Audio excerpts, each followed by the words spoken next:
అమ్మాయిలకు ఉచితంగా ఎలక్ట్రిక్ స్కూటర్లు ప్రభుత్వం అదిరే గుడ్ న్యూస్. ఎన్నికల్లో ఓటర్లను ప్రసన్నం చేసుకోవడానికి భారీగా హామీలు గుప్పించారు. ప్రజలు కూడా ఓటేసి అధికారం అప్పగించారు. దీంతో తెలంగాణలో అధికారం చేజిక్కించుకున్న కాంగ్రెస్ సర్కార్ ఇచ్చిన హామీలను ఒక్కొక్కటిగా అమలు చేస్తూ వస్తోంది. ఇప్పటికే ఉచిత విద్యుత్ 200 యూనిట్ల వరకు అమలు అవుతోంది.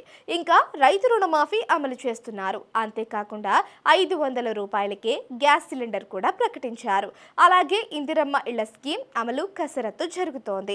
అదే సమయంలో కొత్త రేషన్ కార్డులపై కూడా ఇటీవలనే కేబినెట్ మీటింగ్లో కీలక నిర్ణయం తీసుకున్నారు.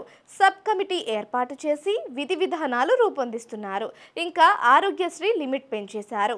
మోస్ట్ పాపులర్ స్కీమ్ గా చెప్పుకునే మహిళలకు ఉచిత బస్ కూడా విజయవంతంగా అమలవుతోంది. అయితే కాంగ్రెస్ పార్టీ ఎన్నికల్లో చాలానే హామీలు ఇచ్చింది. వీటిలో చదువుకునే అమ్మాయిలకు ఉచిత ఎలక్ట్రిక్ స్కూటర్ పథకం కూడా ఒకటి ఉంది. యువ మహిళా సాధికారిత స్కీమ్ కింద చదువుకునే అమ్మాయిలకు ఎలక్ట్రిక్ స్కూటర్లు అందిస్తామని హామీ ఇచ్చింది. 18 సంవత్సరాలు పైబడి చదువుకునే ప్రతి యువతికి ఎలక్ట్రిక్ స్కూటర్ అందిస్తామని కాంగ్రెస్ హామీ ఇచ్చింది.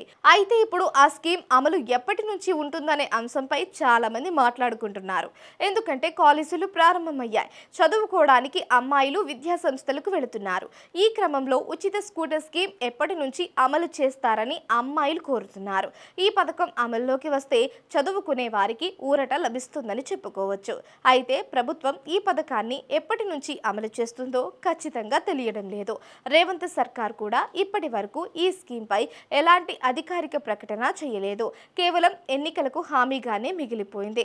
ఒకవేళ ఈ పథకాన్ని అమలు చేస్తే 18 ఏళ్లు నిండిన ప్రతి ఒక్క యువతికి ఈ స్కూటర్ ఉచితంగా అందిస్తారా, లేదంటే ఏమైనా షరతులు విధిస్తారా అనేది చూడాల్సి ఉంది. అంటే ఏజ్ లిమిట్, లేదంటే చదివే కేటగిరీ, కుటుంబ సభ్యుల ఆదాయం వంటి లిమిట్స్ తీసుకువస్తారా అనేది కూడా తెలియాలి. అంతేకాకుండా ఒకే ఇంట్లో 2 లేదా 3 అమ్మాయిలు చదువుకుంటూ ఉంటే వారందరికీ కూడా స్కూటర్లు అందిస్తారా, లేదంటే కేవలం కుటుంబంలో ఒక్కరికి మాత్రమే ఈ బెనిఫిట్ వర్తింపజేస్తారా అనేది కూడా ఉండాలి. కాగా ఈ స్కీమ్ కింద అర్హత పొందాలి అంటే చదువుతున్నట్లు ధృవీకరణ పత్రం అంటే college admission card, driving licence వంటి డాక్యుమెంట్లు అవసరం కావచ్చు. ఇంకా ఇప్పటికే స్కూటర్ కలిగిన వారికి ఈ స్కీమ్ వర్తించకపోవచ్చు. ప్రభుత్వం లో స్పీడ్ స్కూటర్లు అందిస్తే వాటికి డ్రైవింగ్ లైసెన్స్తో పని ఉండదు.